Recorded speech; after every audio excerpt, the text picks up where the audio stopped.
دعا زكريا ربه قال ربي هب لي من لدنك ذرية طيبة.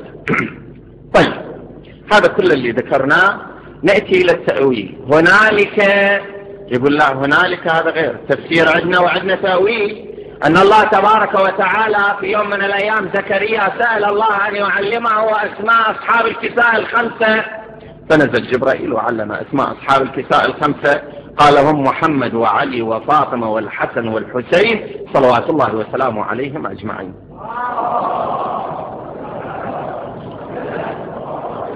فصار دائما يذكرهم. هو مرة من المرات يقول يا رب ما لي إذا كنت في هم وغم إذا ذكرت اسم رسول الله واسم علي واسم فاطمة واسم الحسن فانجلي عني الهموم، ولكن إذا ذكرت اسم الحسين خنقتني العبرة. لماذا؟ هناك نزل جبرائيل يعلمه كاف ها يا عين صاد.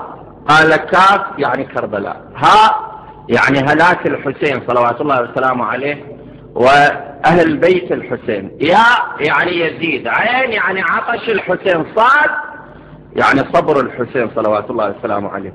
هناك زكريا أجنش بالبكاء وبقي في محرابه 3 أيام لا يستقبل أحد من الناس، ثم قال يا رب أنا أريد أن أواسي نبي آخر الزمان فارزقني ولدا واجعلني أعجب بهذا الولد وأفتتن به ثم افجعني به، مواساة لرسول الله.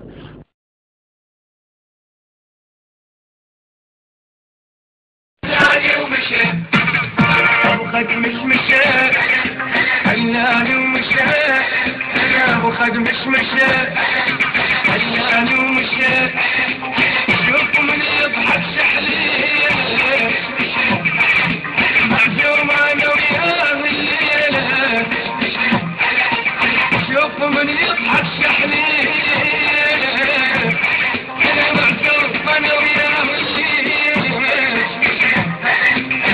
النقل بس يا